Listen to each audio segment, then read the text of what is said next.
socially creative, something productive.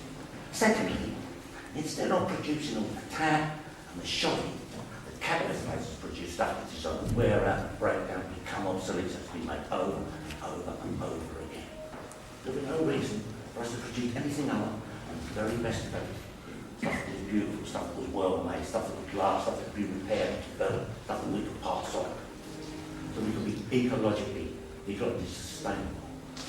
And so what we find ourselves in a situation, if that 20-80% spread is correct, it's 4 times more expensive in a commercial society to sell something than it is to make.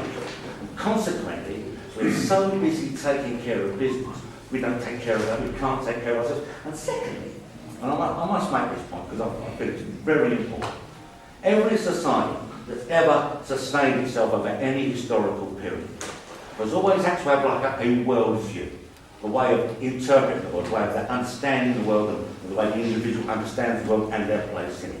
So we've had the world view of hunter-gatherer society, the world view of chattel slavery society, the world view of feudalism, now capitalism, or the market. Now, this psychology, if that's what you want to call it, the mass psychology of the market, states this. It says that the more you have, the more you've been able to take, and the market isn't fussy how you've taken it. You could be an illegal arms dealer or a legal arms dealer for all that matter, a drug dealer, a child pornographer, a people trafficker, an armed robber. And if you have the money and you have it in sufficient amounts, the market will satisfy your wants. On the other hand, if you are living in some poverty-stricken part of the world and you're in dire straits, you and your family are starving, go seriously without, and the market is the outlet for what you need. You go to the market, but if you have no money, the market doesn't recognise your existence. So this psychologist says the more you have, the more you are, but the less you have, the less you are. We, in our society today, you cannot refute it because it's all around us, and we all think like it to a certain extent. It says the more you have, the more you are, the less you have. Our humanity is gauged by the size of our share portfolio and our bank account. Now that has to be inhuman. It's obscene, it's obnoxious, and it's repellent.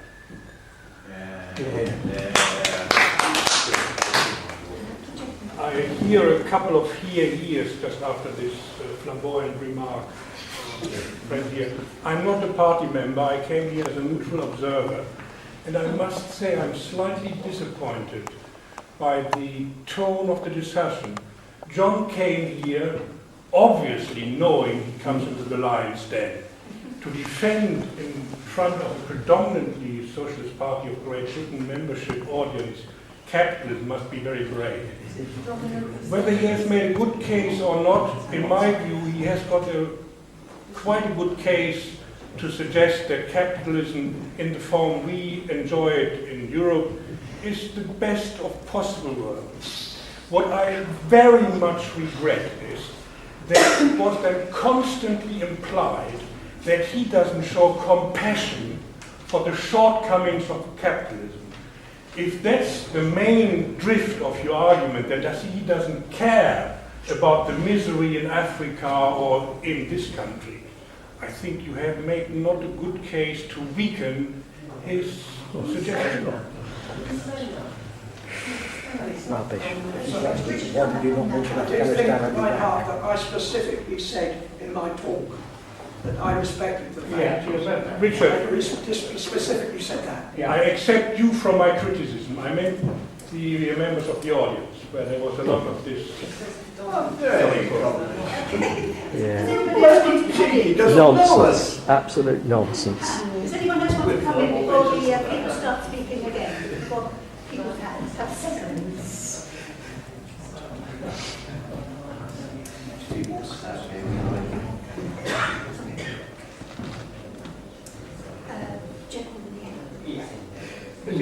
The power of capital, creation out of nothing, as a result of which there's no democracy here.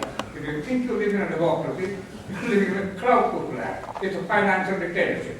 The United States is a tripartite totalitarian dictatorship. Fresh, elected, and financial. As a result of which, the IMF and the World Bank tells you what to do, Doesn't matter you have a conservative government or Labour government. Change it in your legs, you'll have to do it. That's the democracy, that's the sovereignty, that's the independence. Sam? Yeah, first of all, like Mr. Reinhardt, if John walks out of here, we like him. I say if you walk out of here, we like him. But what I wanted to speak about was human nature. It's been raised from the fact that capitalism is about human nature, whatever. The point is that capitalism is actually an absence of human nature. Capital, we talk about capital as a social relationship, because it's the way we relate to each other. But really, what it is, it's the absence of a social relationship. What it is not having to talk to a person, it's not having to make a social relationship in regards to access to goods or to working or whatever. What capital is it is the equivalent of raising a child in a broom cupboard. Capital is basically living a life without any kind of social relationships as to how we proceed. So how we organise our economy is basically on a war of all against all, not because that is what an economy is, but because that is what our economy has been reduced to. We have had our social relationships removed from our ways of working. We live in a world where we are devoid of our social relationships. And where those show up, for example, a classic example, would have been the miners' strike in 1984, where that was driven not necessarily by communistic drive towards world socialism or anything, but just by remaining social relations of production that were being destroyed by Thatcherism. Yeah? So in reality, that miners' strike, for example, could be seen negatively as workers trying to stay, not go past capitalism, but stay out of capitalism, but to just try and stay behind that curve. Now, what we are talking about is a society that not only is capitalism a disastrous way financially to work. I mean, we can explain how financially capitalism only uses a few percent of our actual labour for useful production. Everything else goes into law courts, goes into armed forces, etc., etc., etc. It goes down the line.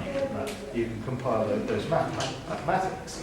But really, long term, we should be more concerned about the fact that we do not want to live in a society that is based around a lie, that is based around the idea that we have no relationship to each other when we interact with each other. Because working is how we interact with each other. It's the majority of our lives, the majority of our social lives. So if we, in the majority of our lives and in all of our productive lives, if we behave as if we do not exist to each other, as if we are only objects to each other, then we destroy ourselves, we kill ourselves in the process of production.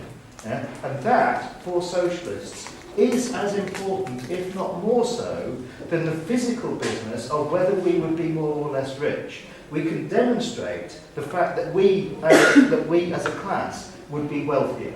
That is easy to do, just by showing the fact that we are exploited as a class and we could take those resources back and cease to be exploited, and we would be better off economically. However, it then goes on for socialists to demonstrate that also, when it comes to arguments about, say, human nature, about the argument that there is no alternative to the market, that we are all objects to